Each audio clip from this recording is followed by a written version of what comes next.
Well, hello, my writer and reader friends. Today, I tried Ta-Nehisi Coates' writing routine.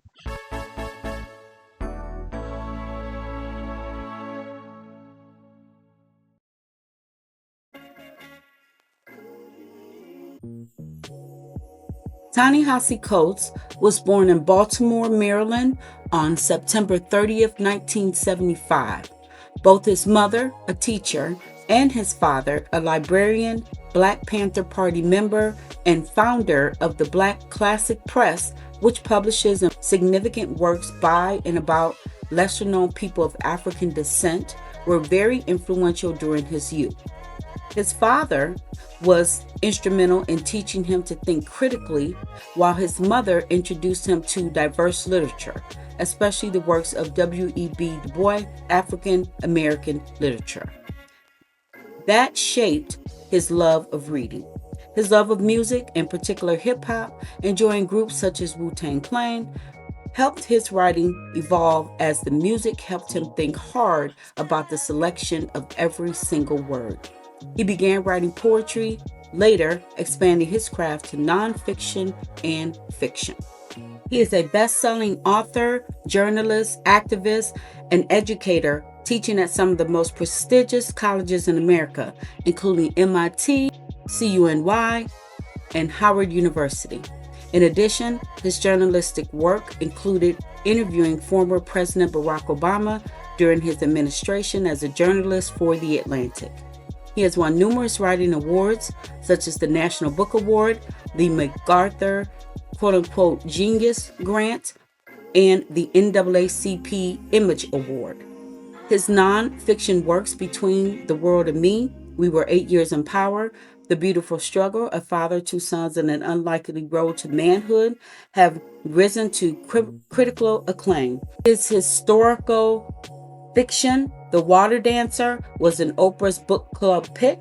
His best-known essay, The Case for Reparations, proposed reparations for slavery and was published in The Atlantic and the subject of his testimony before the United States Congress on reparations.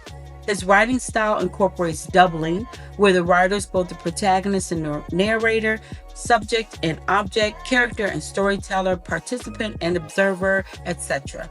In addition, he sees the revision process as a key to great writing versus a hindrance, and his goal in writing is to make an impact and haunt his reader.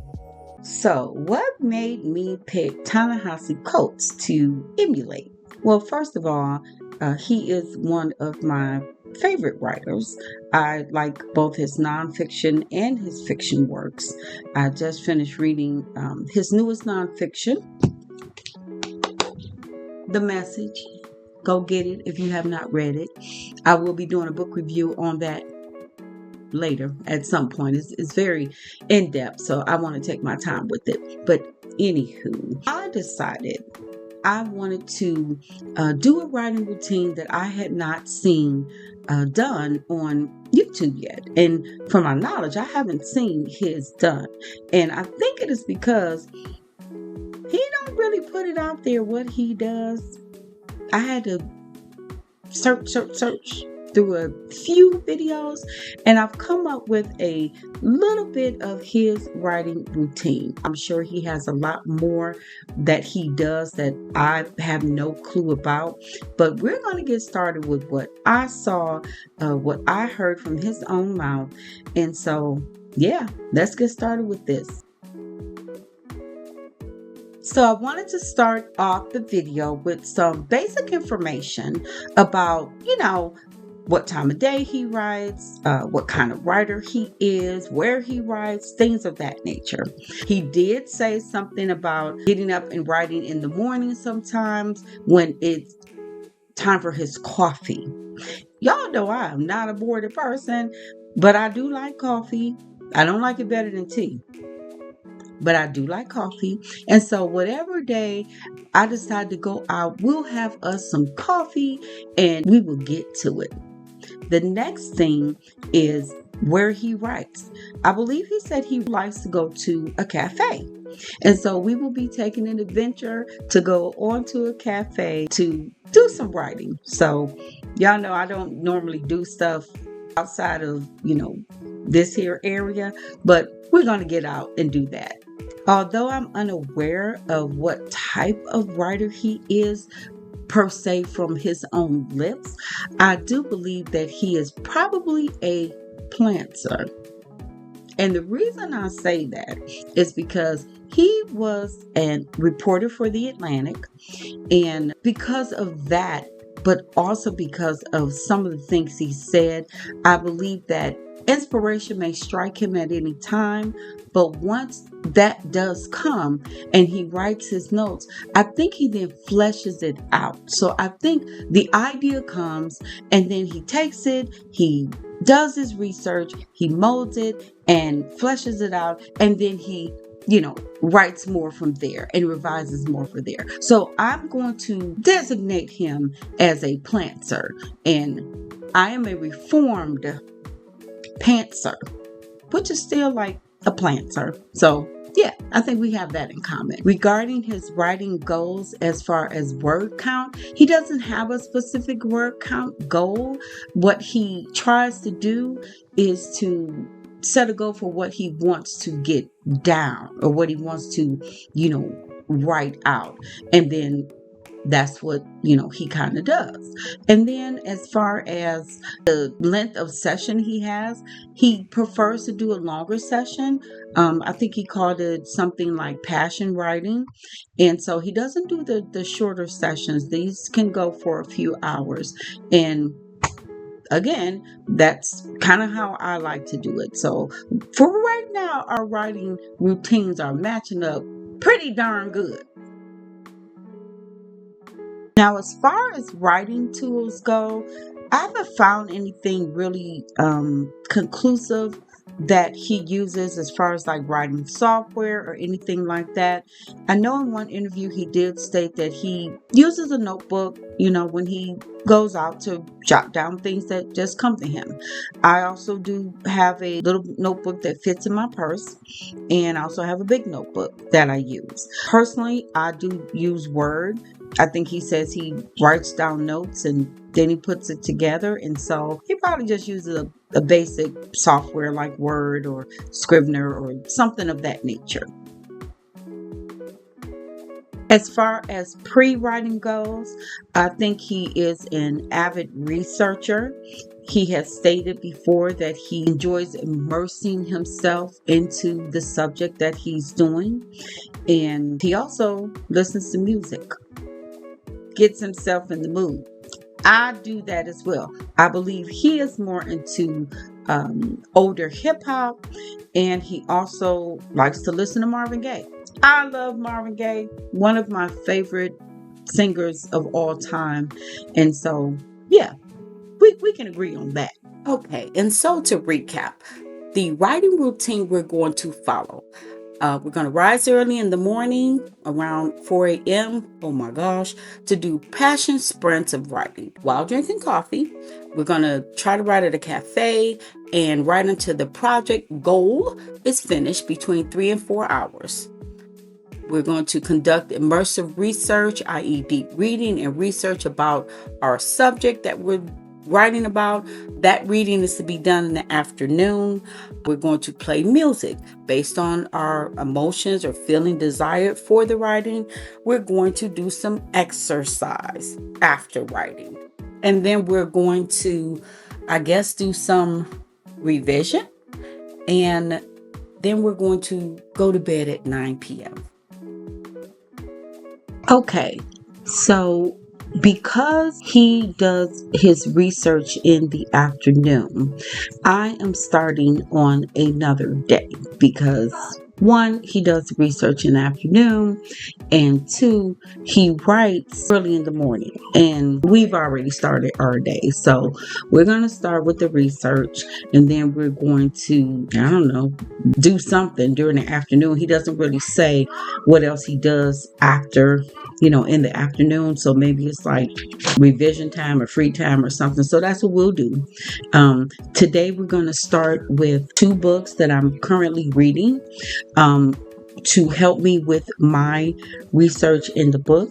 The first is In American Family, the Shakurs and the Nation They Created. And this is by Santi Elijah Holly. And this is kind of like a biography of the Shakur family.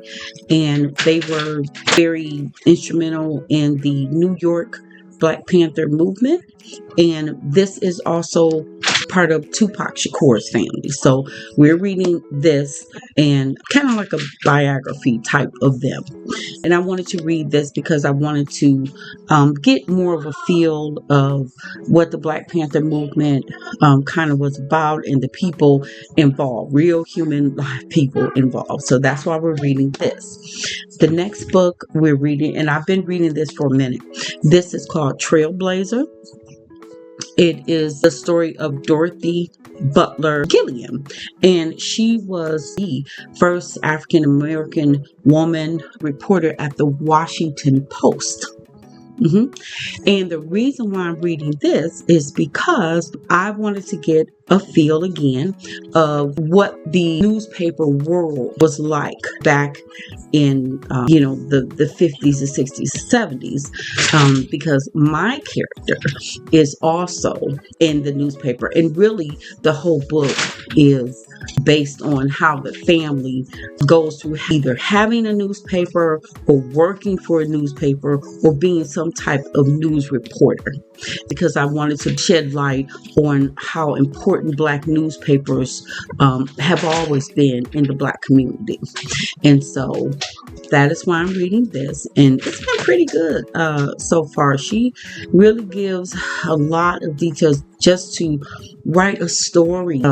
Very difficult, especially during segregation. And so this has been a great book. And so we're going to do catch up on some of our research so that when we write tomorrow, we don't have to do that part. Now, I do like that method of trying to get whatever research you might need in for whatever your goal is to write on, to get that done in advance. Because many times I will sit here and as I'm writing, having to stop because I'm trying to do research. I have done better with that by just making a note and saying you need to go back and research this particular issue, but trying to do the research kind of in advance of even the writing is a good thing. So let's go ahead and do some reading. And while we're reading, I will be making some notes in my little handy dandy journal thing. This is what I use when I'm out and about because it fits in my purse. Yeah, I can just, make little notes and that kind of thing. Start reading my stuff. No, anyway, we'll be using this. Oh, and I love these pens. These Sharpie, what is it? S-Gel pens. The blue one is it blue? No, the blue one is black ink, and then I think the white one is blue ink. But these are great. I love the grip right here, and I love that it flows, and like I said, it doesn't bleed, it doesn't run. So these are great. They last good. I usually get about 6 at a time, and they last me for a pretty long time. So yeah, let's get to it.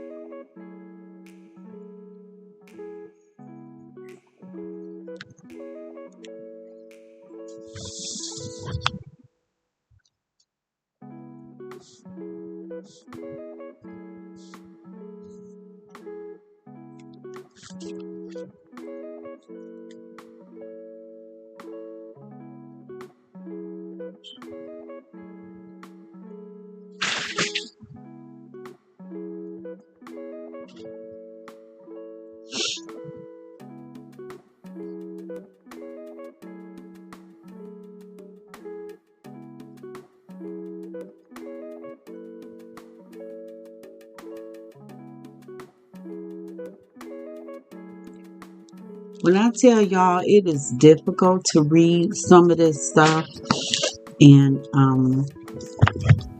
I can do nothing but thank the ancestors for trailblazing through some of these issues so that we can, write what we write, when we write, how we write, where we go, what we do as African American writers and readers and citizens of America.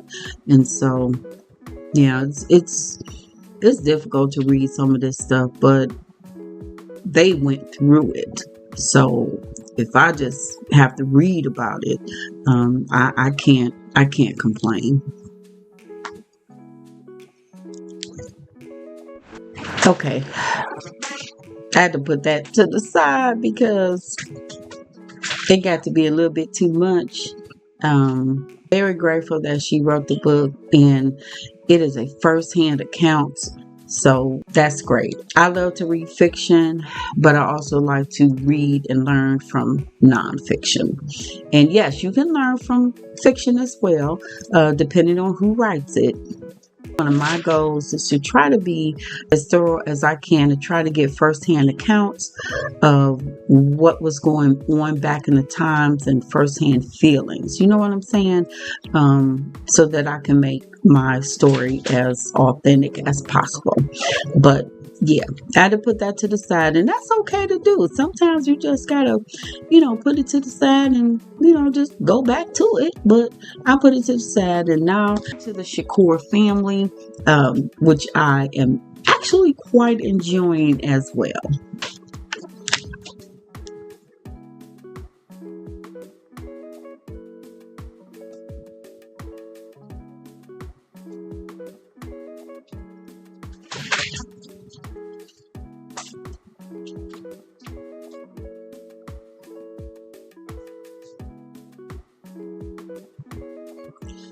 So my goal with that research, again, was to try to get a feel of, real people in the Black newspaper world and those who are also experiencing it as a Black Panther. So the scene that I'm writing tomorrow is a scene with one of the characters in the book who is a mentor to my main character. And she's going to try to explain some things about the Black newspaper, about the history.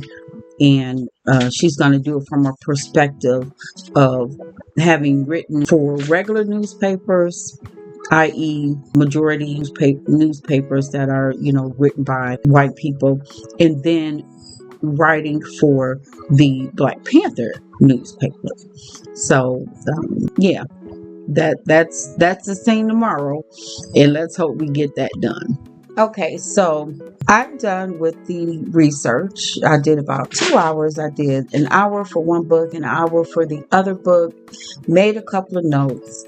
I have to be in bed by 9 p.m. tonight. Child. So what I want to do is to go ahead and look over, do some revision to a scene that I did about 3 days ago. I'm going to spend probably about another hour on that. Then I'm going to get up, cook myself something to eat, and then I'm going to read for a little bit because that's what I like to do to wind down and to relax. And I've been reading this good book by an author named Ocean Vuong. It's called Once We Were Briefly Gorgeous on Earth. No, on Earth we were briefly gorgeous. Okay, hold on. Okay, it's this book. I think this might have been on Oprah's book club. I am so sorry about the sun. It just cannot get the lighting right. Anywho, so that's what we're going to do. And then I guess I'll see y'all tomorrow at the crack of dawn. 2 is coming.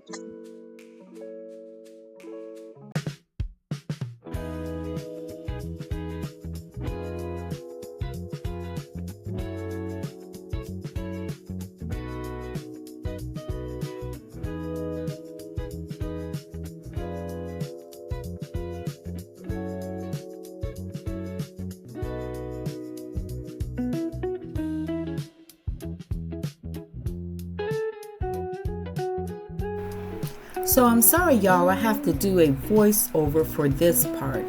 The first picture is just a picture of the outside at 5 a.m. in the morning. As you can see, the surprise look on my face when I looked inside of the Starbucks and saw it was already crowded. Like, what? It's too dark for this. And then the last picture is a picture of some of the beautiful holiday cups that they have currently in Starbucks. This next set of photos is the inside of the Starbucks, and as you can see, the picture on the far left is where they have just a shelf with different types of coffee. The picture in the middle is the actual counter with the menu. It's very clean in there. And then the last picture is just another picture of the bakery, some holiday cups, and some coffee. And this last photo is some crazy drink that my son wanted me to give him. On the right, you'll see what it was. He sent me a picture of it, and I gave it to the people at Starbucks, and they just recreated it. So, and then the picture on the left is the actual crazy drink, but he liked it, so there you go.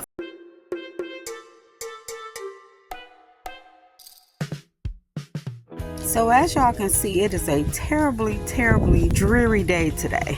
But here I am up doing this author challenge. Oh my Lord.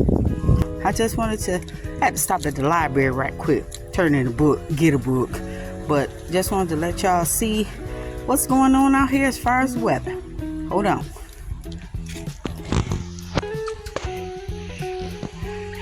The trees are beautiful.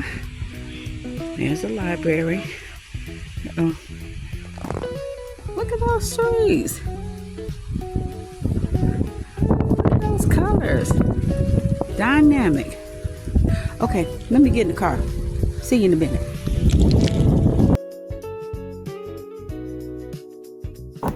And this is just a photo of the fall trees because I don't know if you guys can see it really clearly in the video, which I messed up by putting it vertical and don't know how to put it correct. But anywho, these are the beautiful fall trees that are here in Ohio. And I've heard they have beautiful trees in Vermont, but these trees are really, really pretty in the fall. Okay, so now we are about to come to the absolute worst part of this writing routine for me. Yep, the exercise. Oh my God. Yeah, I'm not about to do what he does, which I think is like walk 6 miles a day. No, ma'am. No, ma'am. We're not about to do that. But what we will do is about 15 to 30 minutes of exercise. So, yeah, get ready for that. Look at that. Even LaRue is sad for me, crying for me, because he know how I feel about doing this here exercise. It just ruins the day. It takes away from everything. But I guess you got to do it. So get ready.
So I wanted to finish up the day with doing some revisions. I've printed out some of my stuff and I've already started, as you can see.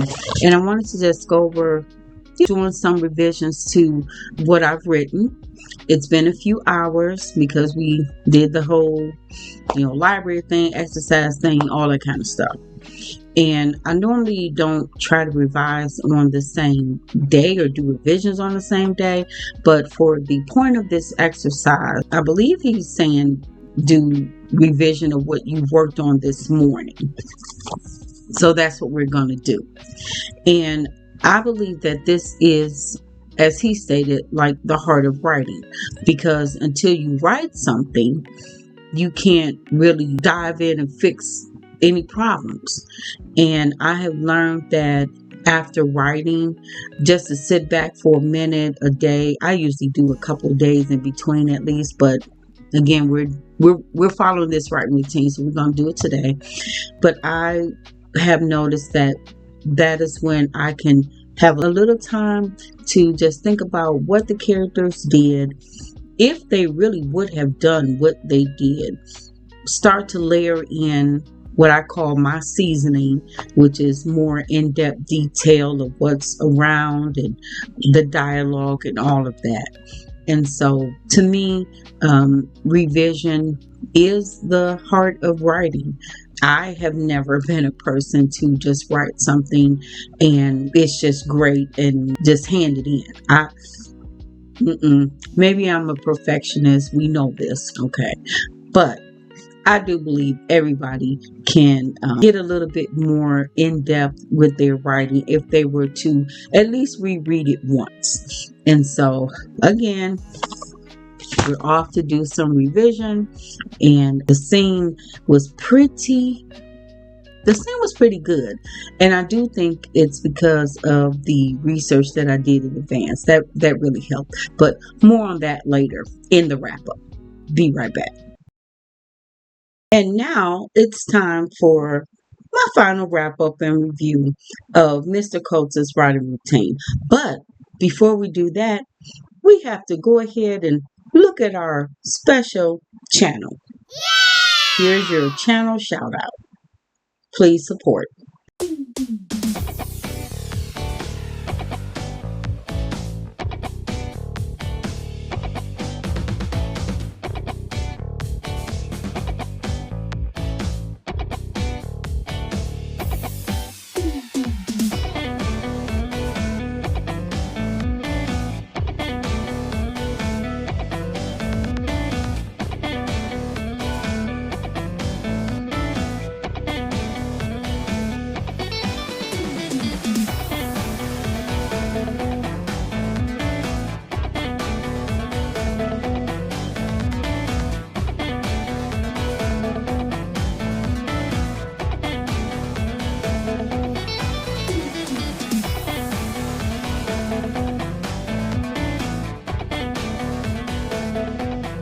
All right, y'all. So let's go ahead and do our wrap up.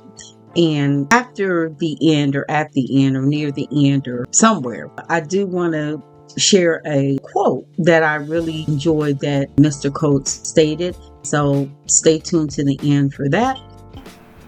And I just wanted to put the writing routine back up on the screen so that we can just remember what we were supposed to do. Okay, so number 1. Yes, I rose early in the morning at the crack of dawn. Oh my goodness. I was very surprised to see so many people sitting at the Starbucks. It opens at 5. And so I got up at 4. I was very tired because I tried to go to bed, earlier and just couldn't do it. I'm just a night owl. What can I say? But we did make it there. Probably a little bit after 5, and got into the cafe, ordered, that was just a plain coffee for me, nothing extravagant like my son, okay? And we did finish our project goal, which was to write the scene between the mentor and the main character regarding the history of the black newspaper. It did take me more than 3 or 4 hours, but I did do a long writing session, and so I think I pretty much succeeded on point number 1. Point number 2, I did do immersive research by reading the 2 books the day before and writing notes, and so that worked out pretty good. I will say that the immersive reading is it can be very intense because I wanted to be there. I wanted to be in that historical moment, and being in that historical moment meant that as an observer, but also as a person who wanted to feel like I was there, that I was taking a part, it was a little disturbing because of what was going on during that time. I want to be honest, that was disturbing. But again, I do believe that being fully immersed into the period was a great thing. Oh, and I forgot to say, during point number 1, I did listen to the music, which is up under point 3, but you do it during point 1 for the writing. So I did listen to music. I listened to music other times. I listened to the Jackson 5. I listened to Isaac Hayes. I listened to Marvin Gaye. I listened to a whole soul jam playlist from that era. So I really like the music from that era. So that really got me into like the groove of things, groovy. That's a word from back then. So in the 70s, which is the scene that I was writing is in the 70s. The exercise. As I stated, this man does 6 miles a day of running or walking, or he does swimming. If I had a swimming pool that was indoors, I would do the swimming. I really would, because I do like swimming. But I did what I like to do, something that I knew that I would do, which was my little dancing. I dance like people are there or not there. That I have no rhythm. We just pop our fingers and get to going. Because I'm a writer, I'm not a dancer, but I like to dance. And whatever you like to do to get you in the mood, to try to get some exercise in, because even though I complain about it, yes, it is important. Yes, I need it because I am a prior cardiac rehab patient, and I do have some other health issues. And I do have to say, even though I don't like to do it, I don't enjoy doing it as some people do, I know that it is good for me, and therefore I do try to fit it in. The revision time. I really enjoy doing the revisions. I'm just not sure that I enjoy doing the revisions on the same day that I write. I think for me, I have to put it aside a little bit longer, if that makes sense, just so I can really look at it with some fresh eyes.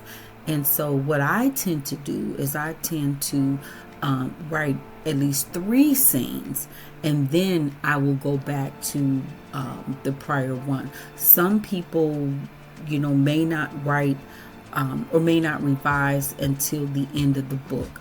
For me, I'm kind of a reformed planter, and so I'm still writing a little bit as the story comes to me.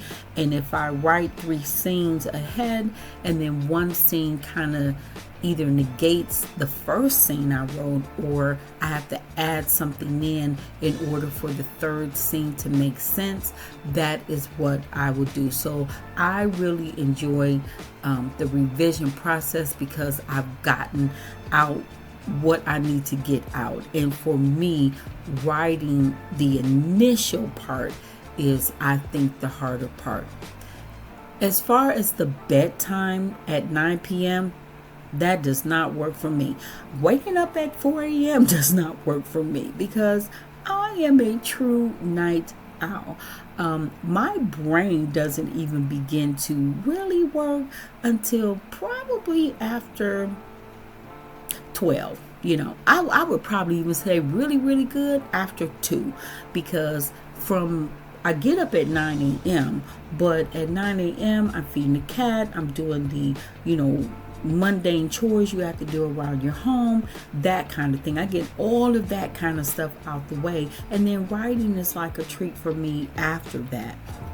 In addition, I like to exercise my brain. Now that's the exercise that I love to do.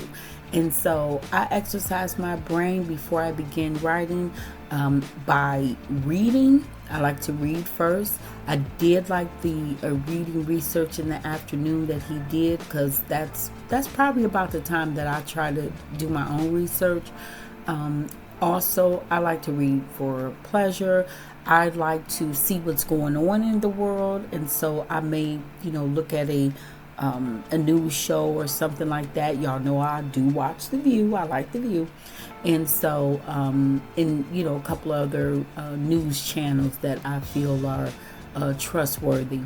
And then I will read some things. I will read some news as well. And so I kind of like to exercise my brain and before I begin to write. And so going to bed at 9 p.m. is just not for me. I do get a full night's rest. I get at least 6 hours. Sometimes I get up to 9 hours. But when I go to bed, and when I get up, I'm pretty much fully rested. Now that I know how many hours I need of sleep. If I get up before 6 hours of sleep, then I'm kind of groggy. But I rarely do that anymore, unless I'm, having a issue, that day or something with one of my disabilities. But other than that, I get in 6 to 9 hours, and that works out well for me. So all in all, I think that doing Mr. Coates' writing routine, at least as much as we know of it, worked out well for me. There were some things I didn't like, such as the timing of it, but pretty much everything else was okay. Even the exercise that I complained about, I do enjoy dancing, in the comfort of my own home. So to wrap things up, would I do Mr. Coates' writing routine again? Of what I know, yes. Even though I hate getting up in the morning. Why so early? And I don't like going to bed early at night. But if I probably needed to do something structured in order to get the writing done, yes, I definitely would. I definitely try it again. So there you go. And stay tuned for a wonderful quote that Mr. Coates has stated before. And I hope you enjoyed this type of content. If you did, please like, subscribe, share it with someone who, wants to see another writing routine. Maybe I'll figure out somebody else that maybe I haven't seen before. But this was fun. I enjoyed it. It was doable. And in the meantime, in between time, do happy writing and abundant reading. Bye.